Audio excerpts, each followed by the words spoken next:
शैतान से सौदा। तुम्हें शैतान से सौदा करना होगा, तभी तुम्हारी इच्छा पूरी होगी। ठीक है, मुझे मंजूर है, मैं करूँगा शैतान से सौदा। अमित और सोना की नई नई शादी हुई थी।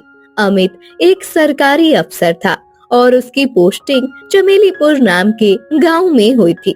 अमित और सोना यहाँ नए थे, इस वजह से उन्हें इस गांव के बारे में ज्यादा कुछ पता नहीं था। अमित गांव में किसी को नहीं जानता था, बस सरपंच जी को पता था कि गांव में कोई नया अफसर आया है, तो सरपंच जी उससे मिलने के लिए आ गए थे। तो अमित, कैसे हो तुम और तुम्हारे परिवार में कौन कौन है? मेरे माता पिता तो अपने गांव में रहते हैं और यहाँ पर मैं और मेरी पत्नी ही आए हैं। तुम्हारे हाथों में मेहंदी? अरे वो एक हफ्ते पहले ही मेरी शादी हुई है ना, इसलिए, और मुझे शादी के तुरंत बाद ही ड्यूटी पर वापस लौटना पड़ा। तो तुम्हारी पत्नी कहाँ है? बताया तो, वो मेरे साथ ही आई है। कहाँ? क्या क्या कहा? तुम्हारी शादी को एक हफ्ता ही हुआ है और तुम नई दुल्हन को इस गांव में ले आए? सरपंच जी की बात सुनकर अमित थोड़ा चौंक गया और बोला, क्यों सरपंच जी, आप ऐसा क्यों बोल रहे हैं? क्या हुआ? अरे नहीं नहीं, कुछ नहीं।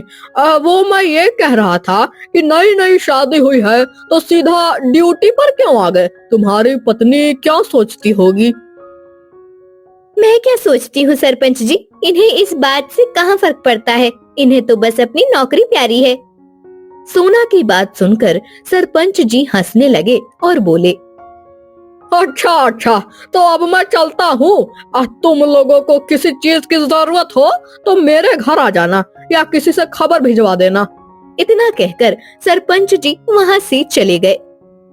अच्छा सुनो, घर में चीनी नहीं है, तुम जाओ ना कहीं से चीनी ले आओ। चीनी कहाँ से लाऊं इस वक्त? तुम एक काम करो, पड़ोस में से किसी से मांग लो, इस बहाने पड़ोस में जान पहचान भी हो जाएगी। ठीक है।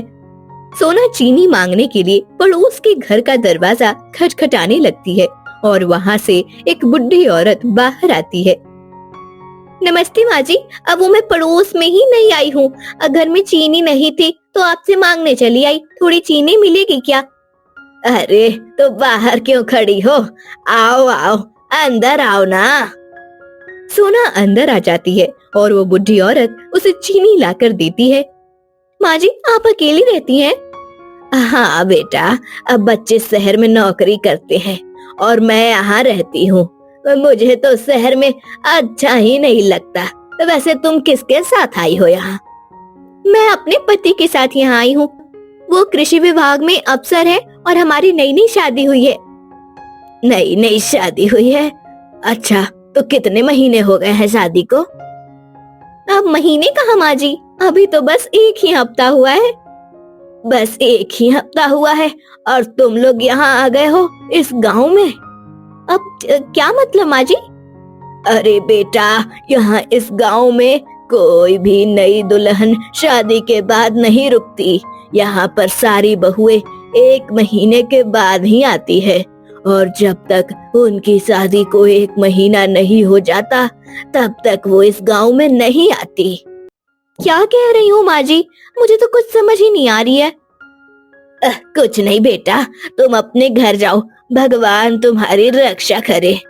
सोना चीनी लेकर अपने घर आ जाती है, लेकिन उसका उतरा हुआ चेहरा देखकर अमित कहता है, अरे क्या हुआ, चीनी नहीं मिली क्या? चीनी तो मिल गई। तो फिर तुम्हारे चेहरे पर 12 क्यों बजे हुए हैं? वो दरअसल पड़ोस में रहने वाली माँ जी कह रही थी कि इस गांव में नई दुल्हन नहीं आती, जब तक शादी को 1 महीना नहीं हो जाता तब तक दुल्हन इस गांव में कदम नहीं रखती। अरे तुम ये सब क्या बोल रही हो? हम लोग शहर से गांव आए हैं, गांव के नहीं है। ये तो गांव वालों की सोच है, तुम क्यों चिंता करती हो? मैं हूँ ना, तुम जहाँ कहीं भी जाओगी अब मैं तुम्हें ढूंढ लूंगा। अरे बस, मुझे बहुत काम करना है, अभी बातों के लिए समय नहीं है। 2 दिन बीत जाते हैं और अमित काम के लिए बाहर निकलता है तो उसे सब जगह बस यही बातें सुनाई देती है कि उसे इतनी जल्दी अपनी पत्नी को इस गांव में नहीं लाना चाहिए था। अरे सरपंच जी, आप कहाँ जा रहे हैं इस वक्त? अरे बेटा, वो किसानों को खाद की जरूरत है तो वहीं जा रहा था। आओ तुम भी साथ चलो, तुम तो वही कृषि भवन में काम करते हो ना। अमित सरपंच जी के साथ उनकी गाड़ी में बैठ जाता है और जाने लगता है। रास्ते में अमित सरपंच जी से पूछता है, सरपंच जी, गांव में हर कोई अजीब बातें क्यों करता है? अजीब बात है? कैसी बात है? यही नई दुल्हन की कहानियाँ। अरे कुछ नहीं, तुम तो जानते हो कि गांव के लोग कैसे होते हैं, उनमें कहाँ इतना दिमाग होता है। अगर इतनी बुद्धि होती तो ऐसी अफवाहों को फैलाकर गांव का नाम बदनाम नहीं करते। हाँ हाँ, सही कहा। अच्छा ये बताओ कि तुम्हारी पत्नी कैसी है? घर में अकेले रह लेती है? हाँ हाँ, वो तो बहुत बहादुर है, अकेले तो पूरी रात रह ले। सही है, लेकिन नई जगह है, तुम फिर भी जल्दी घर जाया करो। ठीक है सरपंच जी। सरपंच जी से बात करने के बाद अमित का मन कुछ हल्का हुआ और अमित लोगों की बातों पर विश्वास नहीं करता, क्योंकि वो शहर में पला बड़ा हुआ था। वो अपने काम में व्यस्त रहता था और उसे घर लौटने में भी देर हो जाया करती थी। एक रात जब अमित घर लौट रहा था तब, अरे रे, आज तो बहुत देर हो गई, सोना गुस्सा करेगी। वैसे ये गांव वाले कुछ भी बोले, इस गांव में शांति तो बहुत है। बाकी के गांव में तो रात के इस वक्त तक भी लोग बाहर ही घूमते नजर आते हैं, लेकिन यहाँ तो कोई कुत्ता भी बाहर नहीं दिखता। यही सब सोचते हुए अमित घर लौट आया और बोला, सोना, मैं आ गया, लगता है सो गई होगी। अमित कमरे में आया तो देखा कि सोना वहाँ नहीं थी। सोना कहाँ चली गई अब? उसे तो गांव में ज्यादा कुछ पता भी नहीं है, वो कहाँ जा सकती है? अमित सोना को ढूंढने लगता है, लेकिन काफी देर तक ढूंढने के बाद उसे सोना कहीं नहीं मिलती। वो पड़ोस में पूछताछ करने आता है और उसे बूढ़ी औरत के घर का दरवाजा खटखटाता है। अरे आ रही हूँ, अब रात के इस वक्त कौन है? वो औरत दरवाजा खोलती है और सामने खड़े अमित को देखकर बोलती है, कौन हो तुम और क्या काम है? माँ जी, मैं वो बगल के ही घर में रहता हूँ। मेरी पत्नी सोना यहाँ आई थी क्या? अच्छा, तो तुम सोना के पति हो? जी जी माँ जी, आज सोना आपके पास आई थी क्या? सुबह जब मैं गया तब तो घर में ही थी, लेकिन अब घर में नहीं है। आसपास भी देख लिया मैंने, आपको कुछ पता है क्या? अरे नहीं नहीं नहीं, अब मुझे कुछ नहीं पता। जाओ जाओ, मुझे बहुत नींद आ रही है। लगता है मुझे कहीं और ढूंढना होगा, ना जाने सोना कहाँ होगी, किस हाल में होगी। अमित वहाँ से जाने लगता है, लेकिन उसकी परेशान हालत देखकर उस बुढ़ी औरत को दया आ जाती है और वो अमित को रोकते हुए कहती है, रुको बेटा, अंदर आओ। क्या हुआ? क्या आप सोना के बारे में कुछ जानती हैं? सोना के बारे में नहीं, लेकिन शायद कुछ तो जानती हूँ। हो सकता है वो बात तुम्हारे काम आए। कौन सी बात? तुम इस गांव के श्राप के बारे में नहीं जानते शायद। श्राप? हाँ, सालों पहले इस गांव को श्राप दिया गया था और वो भी नई दुल्हन ने दिया था। मुझे कुछ समझ नहीं आ रहा है, क्या आप मुझे थोड़ा जल्दी बता सकती हैं? मुझे सोना को ढूंढने भी जाना है। तो सुनो, फिर आज से लगभग 50 साल पहले गांव में जमींदार अमृतलाल अपनी पत्नी, बेटे और बहू के साथ रहा करते थे। उनकी बहू को कोई भी संतान नहीं थी और वो चाहते थे कि उनके घर में पोता आए। वो चाहते थे कि उनका बेटा दूसरी शादी कर ले। बेटा, मैंने तेरे लिए कुछ लड़कियों का रिश्ता देखे हैं और अब मैं चाहता हूँ कि तू इनमें से किसी एक से शादी करे और हमें पोता खिलाने दे। नहीं पिताजी, मैं दूसरी शादी नहीं करूँगा। अगर तू शादी नहीं करेगा तो हमारी जो संपत्ति है उसका वारिस कौन बनेगा? तेरे और मेरे बाद इन सब का कौन संभालेगा? पिताजी, मैं अपनी पत्नी के साथ धोखा नहीं करना चाहता। बेटा, तुझे धोखा देने को कौन कह रहा है? तू बस शादी कर और फिर बाकी चीजें मुझ पर छोड़ दे। मैं कुछ समझा नहीं। आज मेरे गुरुजी घर आने वाले हैं, उन्होंने एक उपाय बताया है। अमृतलाल का गुरु एक बहुत बड़ा तांत्रिक था। वो घर आया और सबको उपाय बताने लगा। अगर इस घर में पोता चाहिए तो तुम लोगों को शैतान से सौदा करना होगा। शैतान से सौदा? वो कैसे? शैतान से सौदा मतलब एक जान लाने के लिए दूसरी जान शैतान को सौंपनी होगी। वो कैसे होगा? तुम्हें शैतान के सामने बलि देनी होगी, एक नई दुल्हन की, और वो भी शादी के 1 हफ्ते के अंदर ही। ठीक है, लेकिन क्या उसके बाद मुझे बेटा होगा? हाँ, शैतान के आशीर्वाद से तुम्हें बेटा जरूर होगा। अमृतलाल अपने बेटे की शादी एक गरीब और मजबूर लड़की पायल से करवा देता है और पायल को बहू बनाकर अपने घर ले आता है। हे भगवान, मैं कितनी भाग्यशाली हूँ। सारी जिंदगी गरीबी में दर दर की ठोकरें खाती रही, कभी 2 वक्त का खाना भी एक साथ नसीब नहीं हुआ, और आज मुझे इतनी बड़ी हवेली की बहू बना दिया। आपका बहुत बहुत धन्यवाद। भोली पायल यही सोचती कि उसकी किस्मत बहुत अच्छी है, लेकिन शायद ही उसकी किस्मत से बुरी किसी और की किस्मत कभी रही होगी। शादी के 2 दिन बाद ही। पायल, हमें हमारे कुल देवता के मंदिर में पूजा करने जाना है, चलो। रात के इस वक्त कौन से देवता की पूजा होती है? हमारे कुल देवता की पूजा रात में ही होती है, इसलिए अब तुम ज्यादा सवाल ना पूछो और चलो। पायल अमृतलाल और उसकी बेटी के साथ तांत्रिक की डेरी पर आ जाती है। वहाँ चारों तरफ ऊंचे ऊंचे बरगद के पेड़ लगे हुए थे, जिनकी जड़ें जमीन पर फैल चुकी थी। पायल उन सब के साथ तांत्रिक के पास आ जाती है और तांत्रिक पायल को देखकर हंसने लगता है।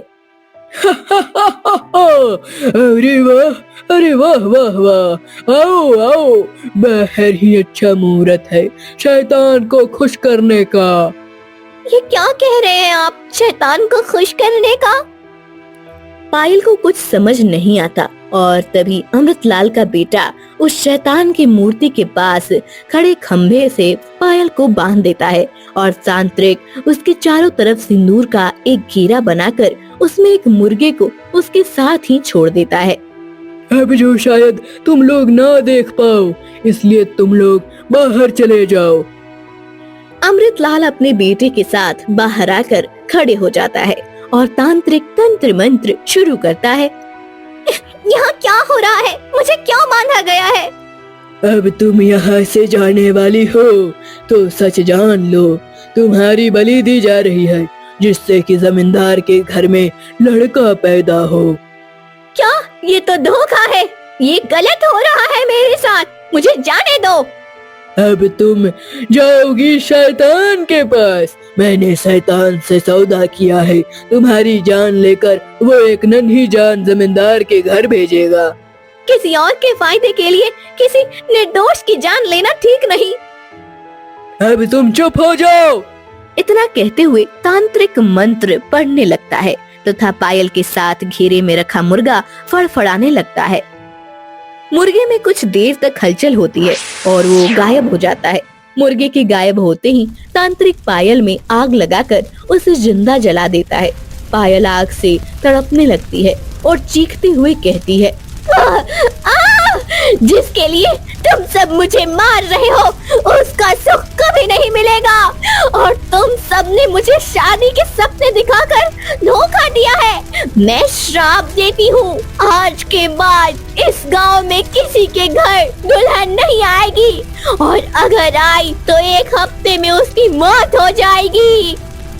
इतना कहकर पायल ने अपने प्राण त्याग दिए। फिर जमींदार का क्या हुआ? जमींदार के घर पोता हुआ और 2 दिन में ही वो पोता मर गया। उसके 2 दिन बाद जमींदार खुद और उसके बाद जमींदार का बेटा भी मारा गया। सब कहते हैं पायल की आत्मा ने ही उन तीनों को मारा था। उसके बाद से जमींदार का वंश खत्म हो गया, लेकिन गांव का श्राप बरकरार रहा। जो भी नई दुल्हन गांव में आती है, 1 हफ्ते से पहले ही वो गायब हो जाती और कभी नहीं मिलती। उस दिन के बाद से लोग 1 महीने से पहले गांव में नई दुल्हन नहीं लाते हैं, और तुम सोना को 1 हफ्ते में ही ले आए। अब मैं क्या करूं? सोना को कहां ढूंढने जाऊं?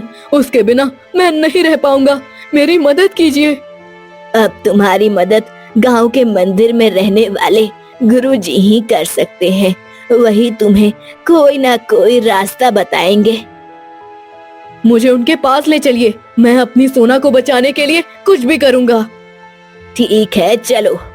अमित उस औरत के साथ गांव के गुरुजी के पास आ जाता है। गुरुजी इस वक्त साधना में लीन थे। अमित के आते ही उन्होंने अपनी आंखें खोली और अमित का परेशान चेहरा देखकर बोले, तुम परेशान मत हो, तुम्हारी पत्नी तुम्हें मिल जाएगी, बस तुम्हें उसे वापस लाना होगा। आपको मेरी समस्या के बारे में कैसे पता?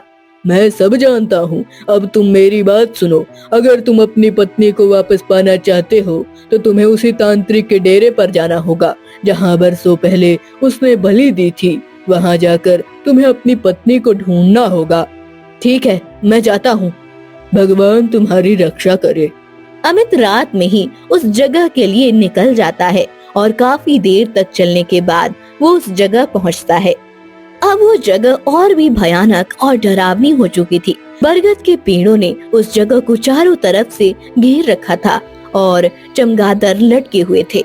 अमित उस खंडहर के अंदर जाता है और अंदर जाते ही वहाँ का नजारा देखकर वो चौंक जाता है।